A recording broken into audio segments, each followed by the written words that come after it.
Good morning, I'm Gretchen Ho. It is a Monday, coming to you on this 7th day of November, bringing you Morning Matters because your morning's matters get to the stories that matter today.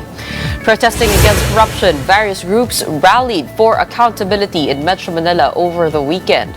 A massive peace rally by the Iglesia ni Cristo, along with separate gatherings by pro-Duterte supporters and retired military generals, all voice demands for clean government.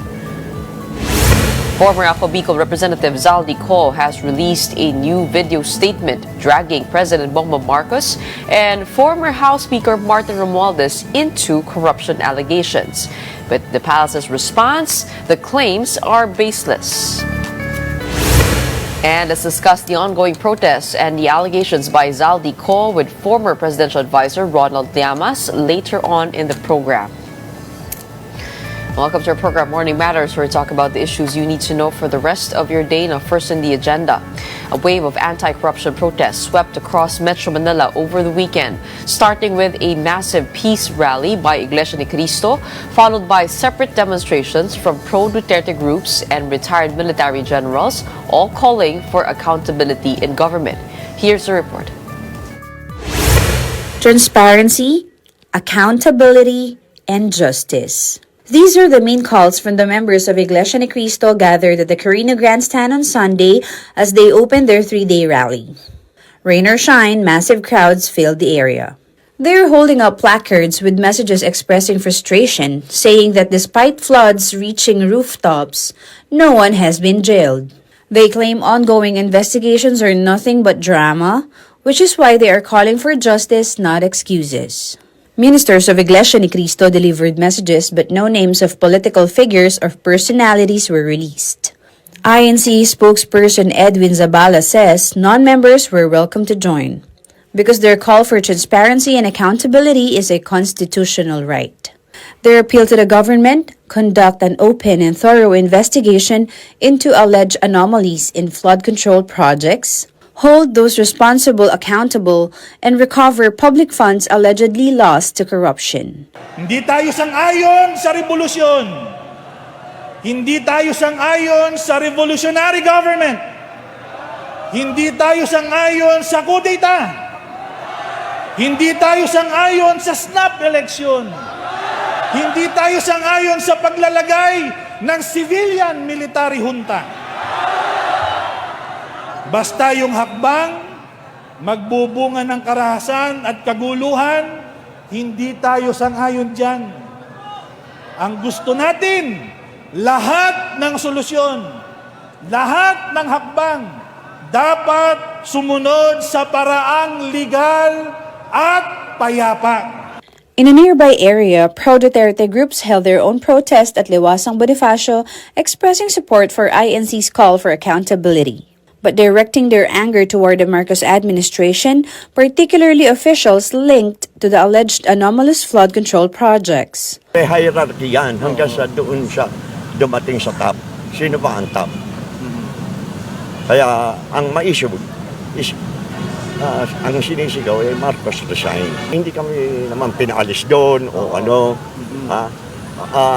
Ayaw lang namin na maglitaw kami ng mga placards, mga banner na hindi naaayon sa regulasyon ng iglesia. Hindi namin dapat gawin yan.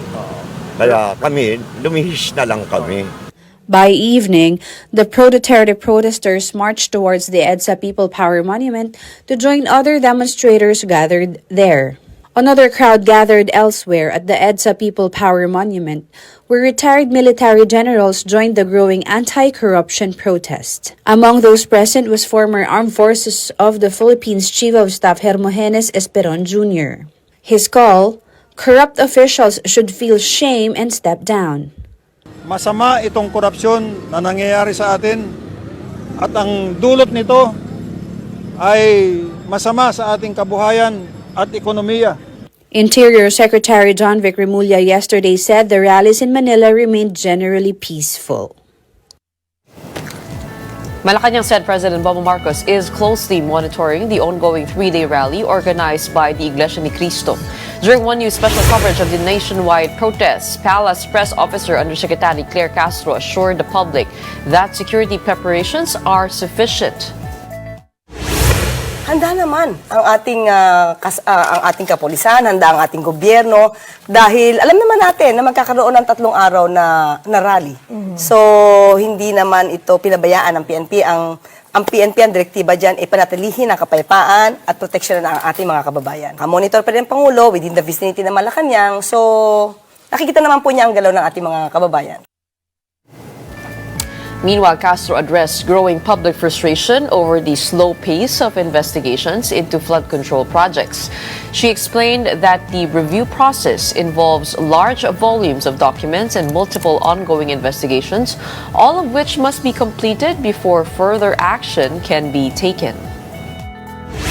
Ang problema kasi maraming propagandista na gusto talagang ito ang isentro na ang bagal-bagal ng Pangulo, ang bagal-bagal ng gobyerno. 3 months pa lang, ang dami na nasampahan na kaso eh. Dapat yun yung maintindihan ng tao. And coming right up, former Congressman Zaldi Co has released parts 2 and 3 of his video statement linking President Bongbong Marcos and former House Speaker Martin Romualdez to alleged 100 billion peso budget insertions. Let's talk about this more with political pundit Ronald Llamas when Morning Matters returns. Keep it here.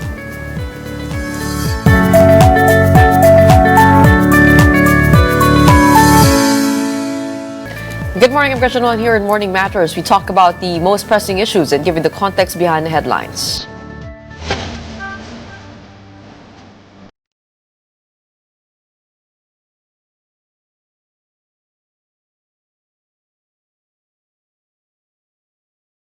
Former Ako Bicol Party List Representative Zaldi Co further linked President Bongbong Marcos and former House Speaker Martin Romualdez to alleged budget insertions in the proposed 2025 national budget.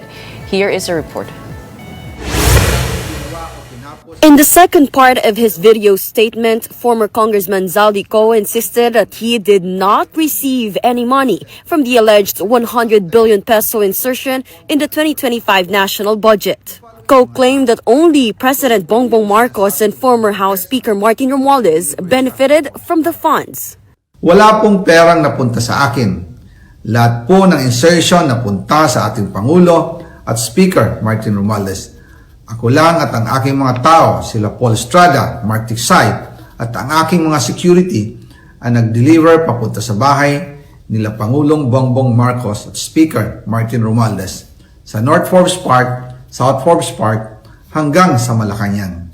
He added that Marcos' share from the insertions amounted to 25% or about 25 billion pesos.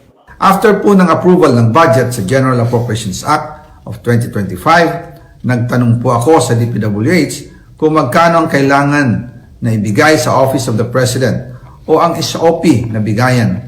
Ang sinagot sa akin ay 25%. In total, 25 billion ang napunta kay Pangulong Bongbong Marcos.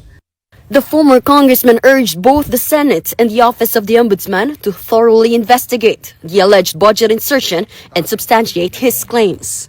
Kaya ngayon ay hinahamon ko si Ombudsman Remulla kung seryoso talaga siya sa mga sinasabi niya sa kanyang press release na idadamay niya pati si Martin Romualdez kung magbibigay ako ng ebidensya. Imbestigahan din niya si President Bongbong Marcos.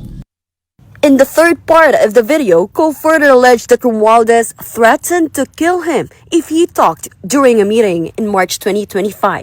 March 2025 pa lang, si Speaker ay nagpaparinig na sa akin sa aming meeting that he will shoot me if I will talk. At pagkatapos niyang sabihin sa akin in a phone call na, "Don't come home, we will take care of you," tumawag ulit si Speaker Martin at sinabihan niya ako na pag umuwi ako will be dangerous. Kasi they might hire someone to do a rub out on me or hire the police to kill me while in jail. He also claimed that President Marcos and Romualdez received 56 billion pesos from flood control projects. Ang sinasabi nilang halaga sa ICI ay 21 billion. Hindi po totoo yan. Ang totoong numero ay 56 billion pesos. At yung pong halaga na yan ay kay Pangulong Bongbong Marcos at Martin Romualdez na punta lahat. Ilalabas ko po ang buong detalye sa darating na mga araw. kaunting pasensya pa po. Sana po ay hindi nila ako mapatay bago ko mailabas ang lahat. President Marcos shrugged off the allegations, saying he does not want to dignify the claims. Palace Press Officer Undersecretary Claire Castro dismissed Co's promised expose as a comedy series.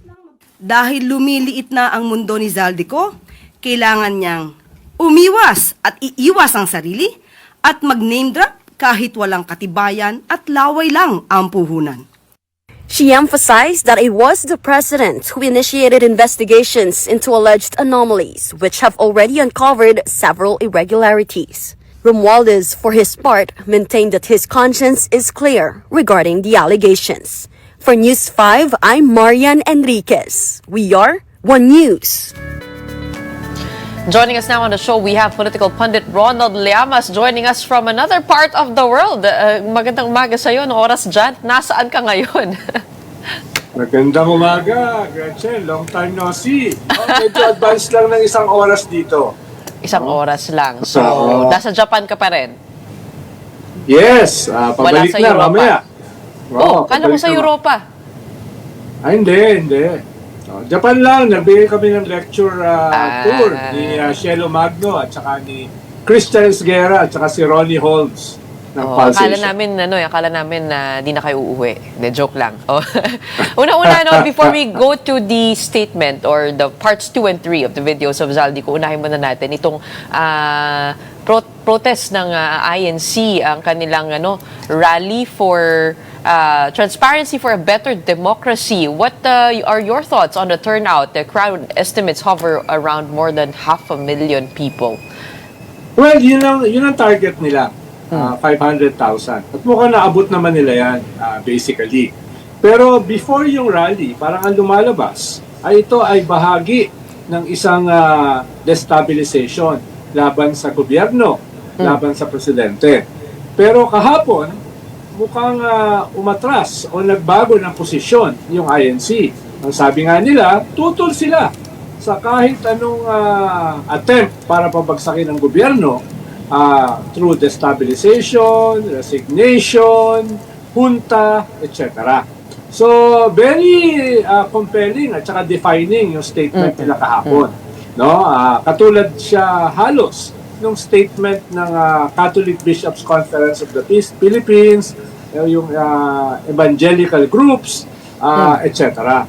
At yung kasabay niyan, yung paglabas ng Armed Forces Chief of Staff General Browner at pinakita nila na sila ay titindig sa konstitusyon. Kaya medyo yung mga gustong sumakay dito sa anti-corruption outrage ng mamamayan at dalhin ito sa isang military junta o isang revolutionary government ay mukhang hindi na sasamahan ng Iglesia ni Cristo. Paano nyo nasabi na umatras itong INC? Ano yung indicators na they were... Well, itong sabi ko nga, itong statement nila, no? Before before the rally. Ang That they were pag-atras heading nila, towards, nagbago sila ng posisyon. ang pag-atras nila ay yung kahapon. Lalo na, pinaalis nila yung mga DDS, yung mga Duterte, dahil iba yung posisyon ng Duterte. At pumunta na lang sa Liwasong Bonifacio, yung mga Duterte. So these are indications na meron silang pagkakaiba o meron silang rift na dati ay parang magkasama sila. Ang lumalabas kasi dati ay maraming grupo ang sasama dito sa rally ng Iglesia ni Cristo, kasama ang JIL, kasama evangelicals, kasama ang mga Duterte doon sa kanilang Maisug at saka UPI. Ngayon, parang hindi na mangyayari yan. Kaya yung dating trigger na hinihintay nila, itong mobilisasyon na ito na magti-trigger ng isang withdrawal of support, parang wala na yan. Hindi na yan mangyayari. You're confident in that? Kasi hindi ba, nabanggit mo kasi sa safe house na parang inaantay lamang na 1 million yung dumalo. Tapos, Yes. inaantay ng mga military officials. What are you hearing about that? Well, una, nung binanggit natin yan doon sa safe house, no, ang kulang dyan na elemento ay yung military. No? Ngayon, ay mismo yung mga rallyista ay humiwalay na o umalis na doon sa dating possible trigger, itong rallying ito. Ginawa nilang trigger yung kay Saldico, pero mukhang hindi siya naging trigger. No? Naging kwan lang siya, manifesto. No? Kaya hindi siya nagamit nitong mga grupong ito para gawing trigger para sa isang possible withdrawal of support by the military. Mukhang Gretchen, nagbago na yung posisyon nila, nagbago na yung landscape. At ang makikita natin today or tomorrow ay isang graceful exit. Palayo dun sa original na layunin nitong pagkilos na ito. And you're talking about the biggest rally amongst the three, yung nasa Quirino Grandstand ng INC. Yeah. Oo. Kasi meron Yes. pang isa pa na UPI doon sa People Power Monument. Doon naman, medyo nagkagulo din kahapon. Hindi rin nung una parang sinabi na ayaw papasukin yung grupo nila ka Eric Celis kasi they were holding placards asking the president to resign. Tapos sinabi daw, may kasunduan daw itong UPI, pati ang QCPD at QCLGU na bawal ang seditious statement. So noong una, parang hinarangan pa ng PNP hanggang sa pinapasok na rin sila eventually. I mean, your thoughts on that side of the rallies? Well, una, mas maliit yung rally na yan, Gretch. No? Ikalawa, ay tingin ko mag-fizzle out na yan eventually, lalo na without the support of the major mobilizable group ng Iglesia ni Cristo. No? Kaya ang tingin ko, yung impact niyan ay liliit ng liliit. Dahil nawala yung suporta sa kanila ng Iglesia ni Cristo na clearly minanifest kahapon. No to military junta, no to revolutionary government, no to destabilization, no to resign all, no to extra constitutional means. Kaya magkaiba na yung kanilang posisyon. Worlds apart na for now. No? At sabi nila, kung magkakaroon ng kaso, dapat within the legal, peaceful framework. Malayong-malayo na doon sa posisyon ng UPI at MySug at ng mga DDS na nagrarally ngayon sa People Power Monument. Oo. Hindi naman sa inaano natin yung power ng INC, ano? Pero bakit mahalaga yung posisyon nila dito sa equation, knowing that the military is a separate institution and they can do withdrawal of support without the INC? Bakit sa tingin mo, why do you think that's the difference maker here, yung posisyon ng INC?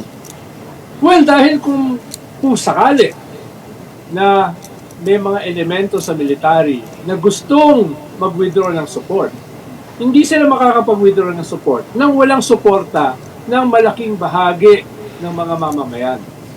At yung Iglesia ni Cristo ay isa sa mga grupo na kaya mag-mobilize ng tao.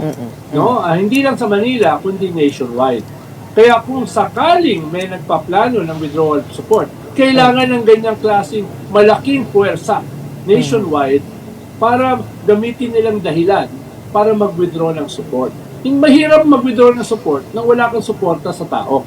At for now, yung Catholic Bishops Conference, yung evangelical groups, at ngayon yung Iglesia ni Cristo ay may na-manifest na tutol sila sa any extra constitutional means para pabagsakin yung gobyerno. No? Bakit sa tingin niyo nagbago ang isip ng INC at naglabas sila ng stance na they are not for extra constitutional means? Well, una, sasabihin nila, from the start, hindi naman yun yung kanilang layunin. No, from the start. So, bigyan na lang, bigay na natin sa kanila yun. No? Pero in between, baka may mga nangyaring mga negosasyon. No? In the real world, may mga quid pro quo yan. No? Siyempre, hindi tayo privy kung ano yung nangyari ng mga negosasyon. No? Wala ka ba talaga narinig? Wala. No? Nakangiti ka eh. Wala. Oo. Pwede mo katulad ng Catholic Bishops Conference, humihingi sila ng greater transparency. Strengthening ng ICI. Baguhin yung magkaroon ng batas laban sa dynasties, etc. Yun yung hiningi ng CPCP. Baka may ganung hiningi rin ng Iglesia ni Cristo.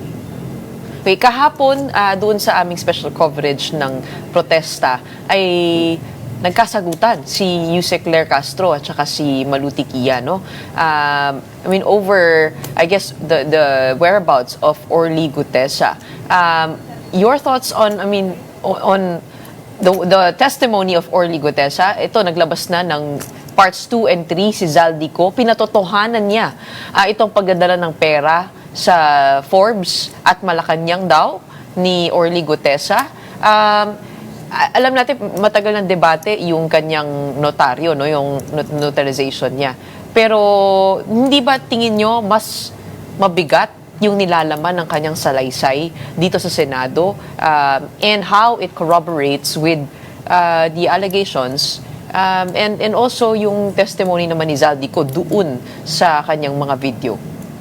Well, tama yun, Gretchen, no? Dahil yung kailangan ni Zaldico ng corroboration. Pero kailangan niyang pumunta rito. Mahirap magsampa ng kaso through Zoom. Mahirap magpabagsak ng gobyerno through Zoom.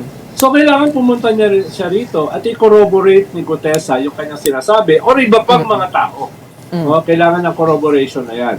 Pero offhand, pag sinabi ni Zaldico na siya ay walang kinita o walang ni isang sentimo, wala siya nakuha dito sa 100 billion na transaction na ito.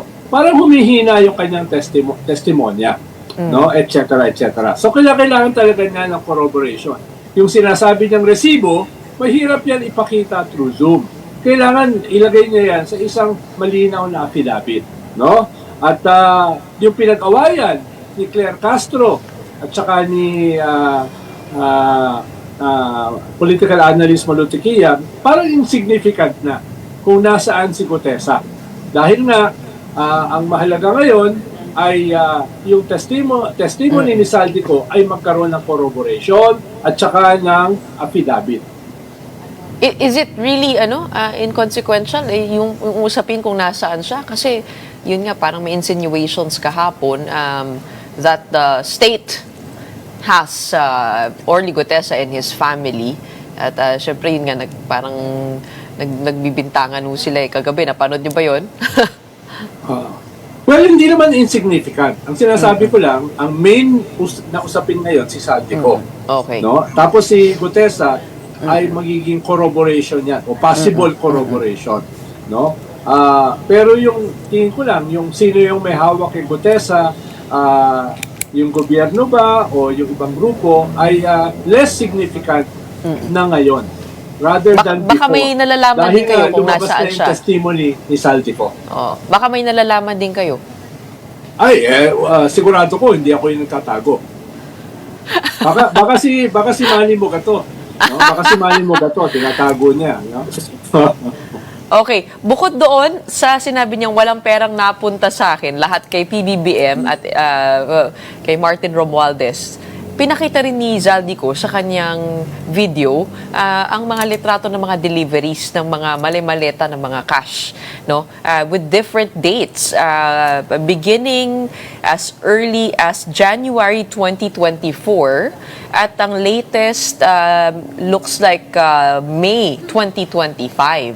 Your thoughts on those photos and how the timeline adds up? Kasi meron din nagsasabi na hindi ba yung 2024 was way before the budget process nitong 2025 na siyang pinag-uusapan. So ano kayang pinanggagalingan ng mga litrato na yon? Well, kaya nga sinasabi ko, yung mga inconsistencies na yan ay kinakailangang harapin sa isang court of law. Dahil for now, ang dating niyan ay hearsay. Sinabi ng DPWH na nakakuha ng 25%. Si Presidente at saka si Martin Romualdez. Sinabi, ibig sabihin wala siyang personal knowledge nung nangyari. Kaya kinakailangan niya ipakita yung mga ebidensya niya. Yun ang mahalaga. Sinabi na 56 billion napunta sa Presidente. No? So yung mga ganong sinabi ay kinakailangan niyang ipresenta sa isang court of law o sa isang impeachment court. No? Yun yung mahalaga. Dahil for now, yung inconsistencies na yan will remain inconsistencies hanggat wala siya rito, hanggat wala yung konkretong ebidensya at saka resibo, hanggang walang corroboration. Mas ang purpose niyan is political rather than legal. Ang problema, yung political, medyo nababawasan na.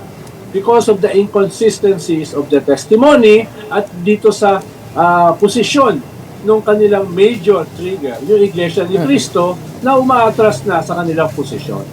But how credible do you think is this threat on his life that he's insisting na baka ipapatay daw siya ni House Speaker Martin Romualdez? Noong una sasabihin na alagaan siya, pero sa dulo daw nagbago yung tono. Pag umuwi daw siya, they will hire or they might hire someone to do a rob out or to kill him when he's in jail. How credible do you think that is? Well, dahil sa kanyang testimony at sa kanyang posisyon, ay talaga namang posible na may kanyang mga threats, di ba? Pero kasama yan eh. Inaasahan niya yan nung gumawa siya ng ganyang testimony. Kahit naman tayo, meron tayo nare-receive ng mga threats dahil sa ating mga statements at saka sa ating posisyon. Pero pangangatawalan pa rin natin yung ating statement. Pero mahalaga na in spite of those threats, ay madala niya yung mga testimony at saka yung mga ebidensya at saka yung mga resibo. No? Pero I doubt kung yung gobyerno ay may interest na siya ay ipapatay. Dahil ang unang pagbibintangan kung may mangyari kay Saldico ay yung gobyerno. Duda lang naman, no? Duda ko lang na it is not in the interest of the government na may mangyari sa kanya dahil ang unang sisisihin ay yung gobyerno. Oh, pero ano pong palagay po ninyo dito sa kanyang pagsabi na ito ay kumbaga kumbaga yung pinaka-culpable dito sa buong equation ay si President Marcos at saka si former House Speaker Martin Romualdez. Mismong ang ombudsman na nagsabi na hindi mangyayari ito kung walang basbas ni Speaker Romualdez. Do you believe that at least? Toby Chanco din, sinabi din niya, actually, pinabulaanan niya, sinabi niya na na-witness daw niya nagalit ang presidente kay Zaldico at kay House Speaker Martin Romualdez. So in terms of culpability, alam natin kinakailangan si Zaldico, siya ang link to the House Speaker. In the web of the probe, at least si House Speaker Martin Romualdez, hindi ba parang medyo certain yung kanyang involvement dito? Hindi ko sigurado yung certainty within the legal framework dahil kailangan dyan may ebidensya. Pero politically, ay definitely may tama ito. Sa gobyerno, may tama ito sa speaker at may tama ito sa presidente. Politically, legally kasi, kailangan mong pag-usapan ito sa isang court of law. No? Kaya, again, mahalaga na yung ebidensya na yan ay makita concretely. Ang sinasabi ko lang, politically, definitely may impact ito. At ito yung nakikita nating nangyayari ngayon. Ang sinasabi lang natin, yung political impact nito ay nababawasan dahil nga dito sa posisyon kahapon ng Iglesia ni Cristo at ng iba pa mga grupo katulad ng Catholic Church, katulad ng military. No? Ngayon, yung ebidensya na yan, yung culpability ay dapat makita natin at this point. Dahil habang walang kaso na isasampa, medyo mahirap. Halimbawa, sabi ni Ombudsman Remulla, by December 15 ay kakasuhan na nila itong mga senador na ito, itong mga kongresista na ito, at itong mga contractor na ito. So magiging very defining yung December 15 na yan. Pero Ronald, si Toby Chanco ang nagsabi na na-recall daw niya noong November 24, 2024, nangyari itong pagbe-berate ng presidente kay Martin Romualdez at saka kay Zaldico. Hindi ba that was before the signing of the budget, and because they had the knowledge but still signed off on that budget, hindi ba they are as guilty as they are said to be? Pinasama rin nila yan. Kung totoo yung sinabi ni Zaldico na bangayan within allies of the government, then talagang yan ay magiging important evidence. Halimbawa, kung magkakaroon ng kaso laban kay Speaker Martin Romualdez. Definitely, no? Pero kailangan niyang isulat yan eh. Kailangan isulat ni Toby Chanco, no? Hindi lang pwedeng statement, 'di ba? Isulat niya, ipanotarize niya ng maayos, no? tapos ay ipasa niya sa proper legal channels.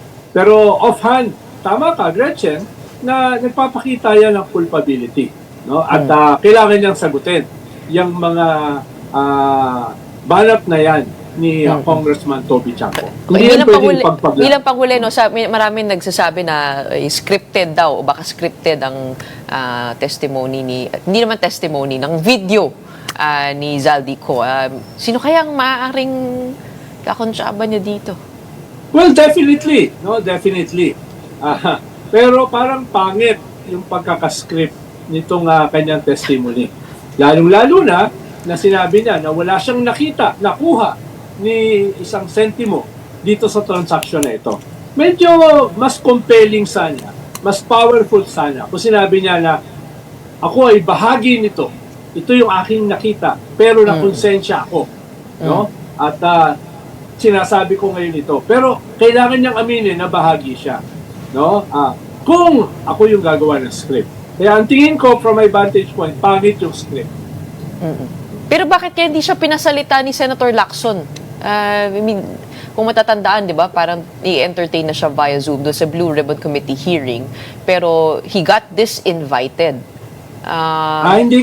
Hindi ko alam, Gretch. No? Okay. Siguro, tatanungin ko kay Senator Ping Lacson yung dahilan. Pero hindi ko alam yung dahilan. Kung bakit Okay, super last na po. Alam ko may time pa kayo. Pero lumabas kagabi doon sa show ni Christian Esguerra na magkakaroon na daw ng warrant of arrest bago magpasko.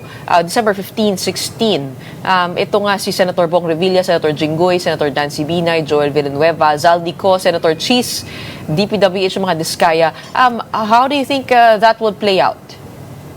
Well, medyo defining yan. Parang nung panahon ni Napoles, nung nakasuhan yung tatlong senador, Enrile, Jinggoy, Bong Revilla, at si Napoles mismo, ay nais yung outrage ng mga tao.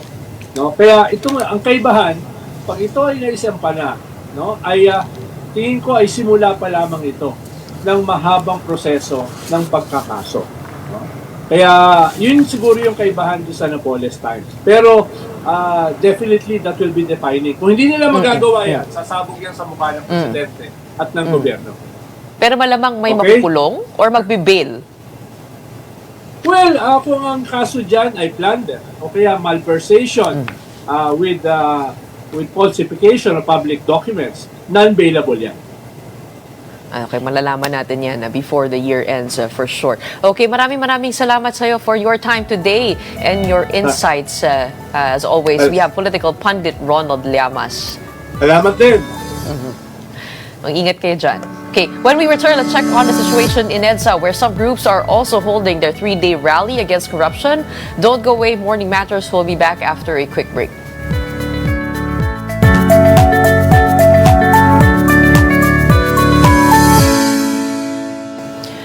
Welcome back. You're still watching Morning Matters here in One News. Some members of the Iglesia ni Cristo are camping out near the Quirino Grandstand for their 3-day rally. Let's check the situation on ground with mobile journalist Jazz Paredes. Magandang umaga sa iyo, Jazz.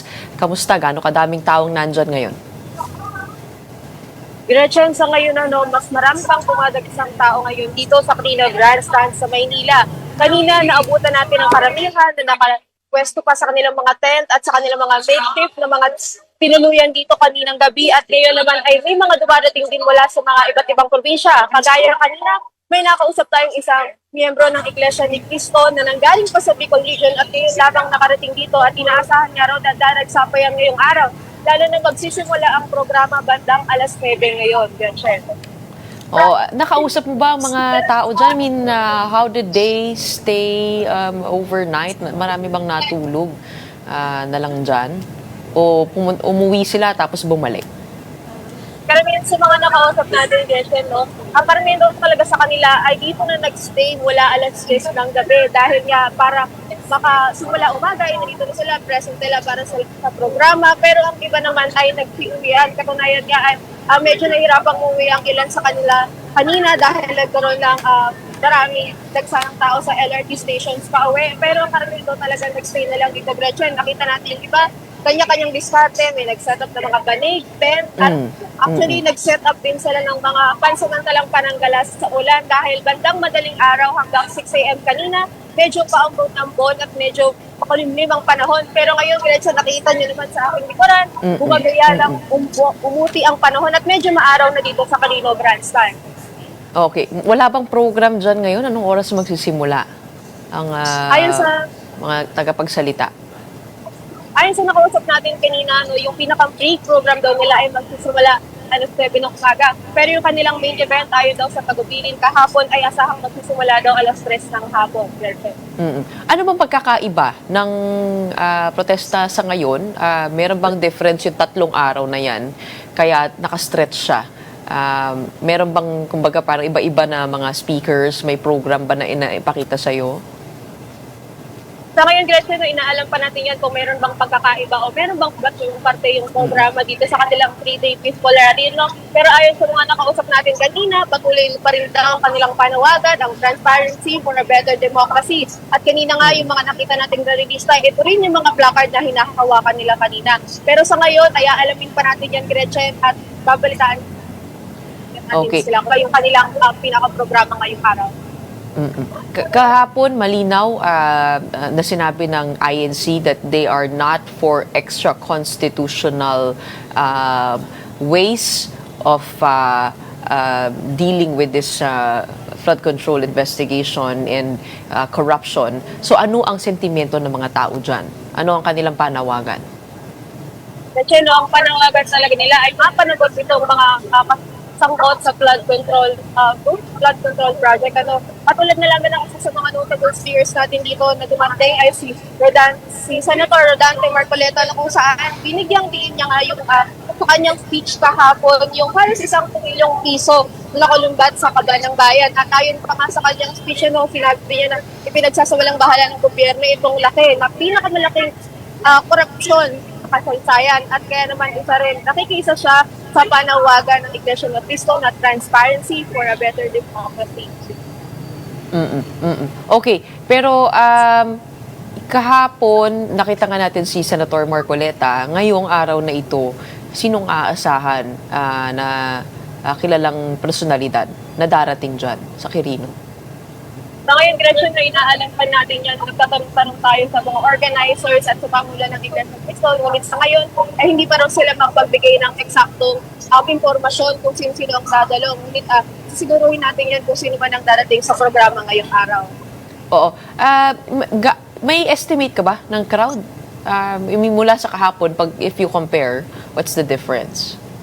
Kahapon, Gretchen, ang estimate daw ay nasa 650,000 yung crowd na dumating dito. Pero sa ngayon ay wala pang estimate, final estimate ng crowd sa ngayon, kaya hindi pa natin masabi yung diferensya. Pero Gretchen, kung makikita nyo sa aking likuran, ay talagang napakarami. Hanggang ngayon, sa ngayon lamang ay medyo napuno ng mga tents at mga latag, pero siksikan at marami yung tao dito sa Carino. Siguro sa visual, kumalahati ba? May mga section ba na wala entirely? Anong napansin mo? Sa napansin ko ngayon, Gretchen, kasi hindi ko masabing mas marami, pero marami rin talaga siya. Hindi siya nabawasan simula dun sa crowd kahapon. Pero sa ngayon ay meron lang mga areas na mas kumpul-kumpul dahil medyo mainit nga ang panahon dito, Gretchen. Pansamanta sila nagpunta dun sa mga lugar na masyadong mainit. Pero kung titignan, marami pa rin hanggang ngayon, Gretchen. At meron pa nga mga dumadating galing sa mga iba't ibang probinsya. Kaya asahan na mas dadami pa ito paglipas na mga oras. Okay. Natanong mo ba yung mga tao dyan na tungkol sa kanilang trabaho ngayong araw? Kasi 3 araw ito, usually ginaganap yung mga protesta tuwing weekend. No? Pero ito, it goes through a Monday and a Tuesday.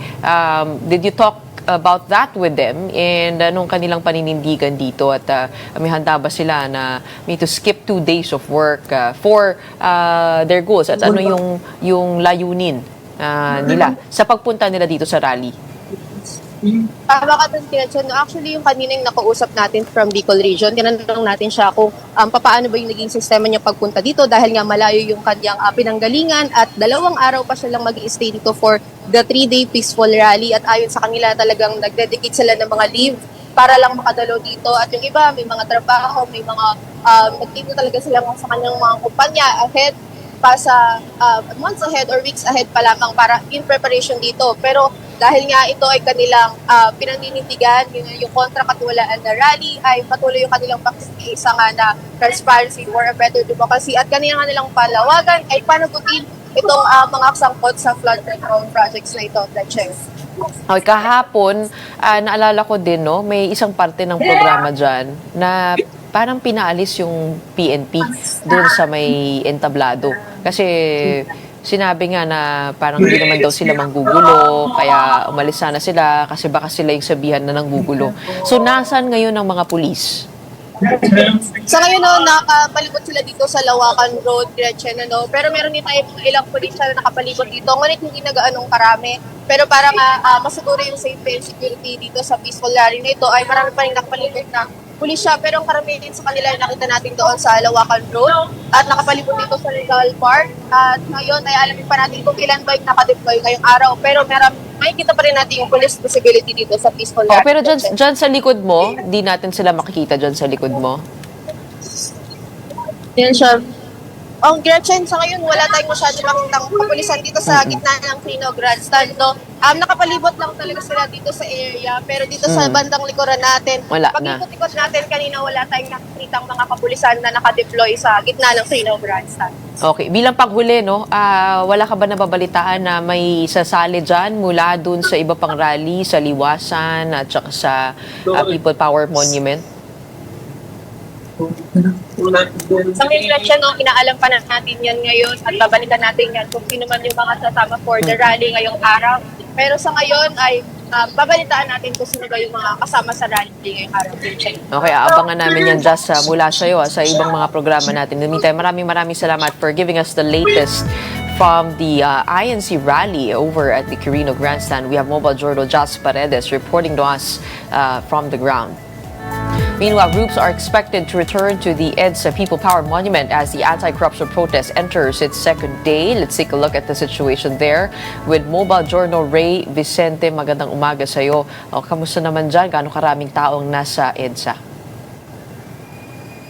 Gretchen, nagsisimula pa lang ang preparasyon dito sa People Power Monument para sa ikalawang anti-corruption protest dito. At kung makikita nga dito sa paligid ko sa aking likuran, ay puspusan pa rin yung paghahanda pero wala pa talaga tayo nakikita ng mga relista kahit ang sabi ng pulisya ay meron daw programa na 9 o'clock AM pero ang sabi niya kasi ay posible daw talaga na na-move kasi kanina bumuhos ang ulan dito, Gretchen, no? Pero kahit ganyan ay puspusan pa rin nga ang paghahanda. Kung makikita nga ay ayan, yung mga entablado, mga kadumitan para sa entablado inaayos na. At dito, Gretchen, makikita rin yung mga pagkain para sa mga relista, inaayos na rin. So kahapon, nagmigay din sila ng mga pagkain ng isang fast food chain para sa ating mga realista, no? At kung dito sa gilid, kahit kakaunti pa nga lang yung mga ginagawa rito, ay maayos pa naman yung daloy ng mga sasakyan. Pero kahit ganun, no, Gretchen, ay nananatiling sarado yung kalahating bahagi ng White Plains Avenue. So, nasa EDSA ka, no? Yes, Gretchen. Nandito ko sa kahabaan ng White Plains Avenue sa EDSA People Power Monument. Oo. Okay. So, pero sa ngayon, kalahating kalsada yung nagagamit. Yes, Tingin isang Gretchen. linya na lamang yan. Actually, kahapon, Gretchen, kalahating bahagi lang, no? Pero bandang hapon daw, ay sinarado na talaga itong buong kabahabaan ng White Plains Avenue kasi mas dumami raw yung tao at sabi ng pulisya ay titignan daw nila kung kakailanganin na sarado ulit yung buong bahagi ng White Plains Avenue. Pero mukhang maluwag naman ang daloy ng trapiko dyan, Parang hindi naman masyadong masikip. Actually, Gretchen, hindi pa talaga, no? Kasi wala pa talaga tayo nakikita na kahit isang realista dito. At kahapon nga ay sabi, tanghali raw may programa, pero dumating na yung mga realista bandang hapon ng 4 p.m. At ngayon, mukhang inaasahan nga na gano'n na rin, lalo nga ay Monday daw, so posibleng may mga trabaho na, kaya mas expect na lang mas kakaunti na yung mga dadalo. Oo. Kahapon din, napakinggan ko, no, na binigyan lang ng permit hanggang 10 p.m. yung mga tao dyan. Umuwi ba sila right after 10? Actually, Gretchen, hindi sila pinayagan na mag-camping dito kahit sa amang place dito sa White Plains Avenue. At ang sabi nga ang saan nga rin natin kahapon ay hanggang kahapon lang yung mismong permit na mga lista. Pero nung nakausap naman natin yung pulisya, ay meron naman daw silang permit ngayon hanggang bukas, pero wala pa talaga silang nakukuhang permit na mamaya tanong daw nila sa mismong organizer para talaga confirm the permit na sila. Alam natin na ang nagrally dito ay galing sa UPI, ano? Ito yung mga grupo ng Retired Generals United People's Initiative. So, sino-sino pa ang inaasahang babalik dyan? Actually, wala pa talaga tayong alam kung sino talaga yung mga grupo na pupunta dito, pero ang sabi ng mga iilan ditong nagsasagawa ng preparasyon ay baka yung mga religious groups din, pati yung mga PDP laban ay bumalik dito, pero inaasahan talaga na mas kakaunti ngayon pupunta ngayong Wednesday. Oo, by religious groups, parang kasama dyan yung KOJC, JIL, tama ba? INC, meron din ba dyan mga miyembro ng INC? Sabi ng or isa sa mga nagpe-preparasyon dito, no, meron daw, no, pero hindi pa talaga nila sigurado. Okay, kahapon, nakausap mo ba ang ilan sa mga retired generals at mga protesters dyan?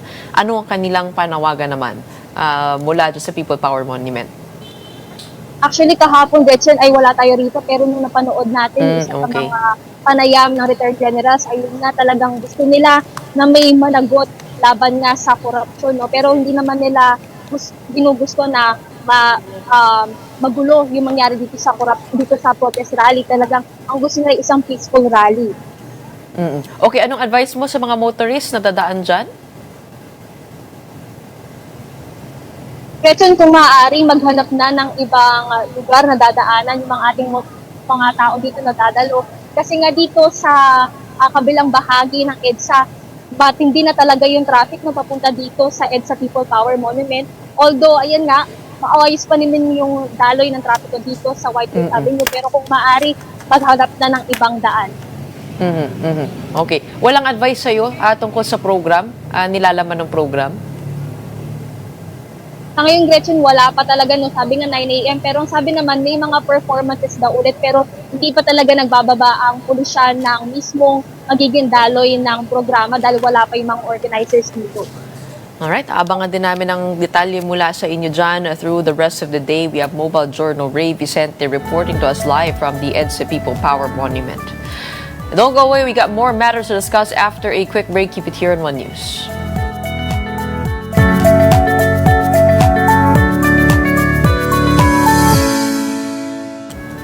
Welcome back. You're still watching Morning Matters here in One News. The Catholic Bishops' Conference of the Philippines cautioned against extra-constitutional measures in addressing political issues, urging the public, including the military and police, to uphold the rule of law.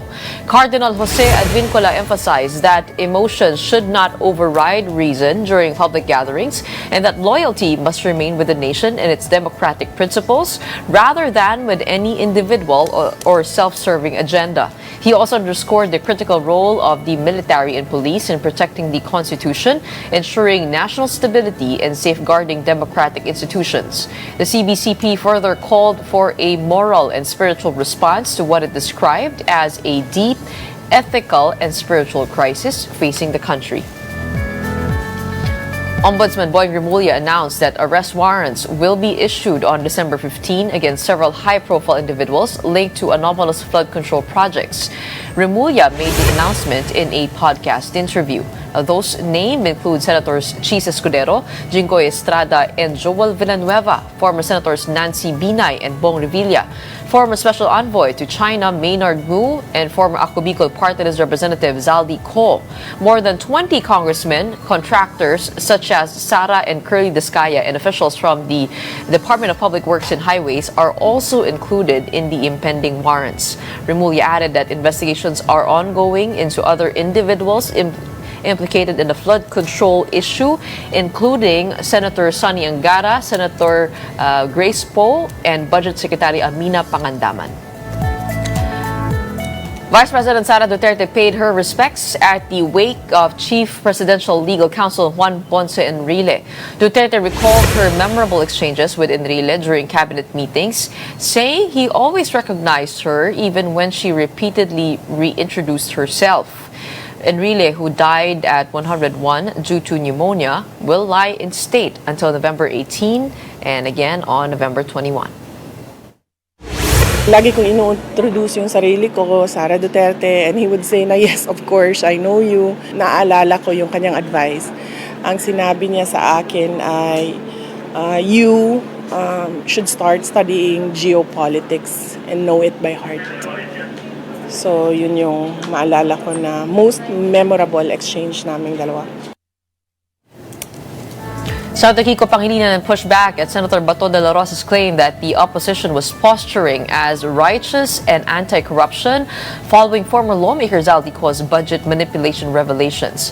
Pangilinan's remarks came after de la Rosa posted on Facebook that the so-called pink lawans were trying to appear virtuous amid Co's admission. Pangilinan countered that the opposition is not silent but is carefully observing and weighing the best course of action for the good of the nation. He emphasized that their actions are guided by the goal of accountability and public interest and not political gain. In sports, NLEX hurdles a challenging roadblock against Titan on its way to a share of the lead in the PBA Philippine Cup. Robert Bolick powered NLEX back to the top of the standings, dropping 36 points in a 92-83 win. Bolick scored 17 in the fourth quarter, sparking a late run that sealed the Road Warriors' share of the lead at 6-2. Meanwhile, Barangay Ginebra returned to the win column after pulling away late against the Phoenix Fuel Masters. The Gin Kings rose to 3-4 after getting the win, which came after they lost 3 of their last 4. Phoenix, on the other hand, dropped to 2-5 after losing an 8-point fourth quarter lead. And that wraps up today's episode of Morning Matters for this Monday morning. We hope we've given you the right start to your day. Let's go ahead and make the day matter. My name is Gretchen Ho. Kapatid, we are One News, all sides, all the time.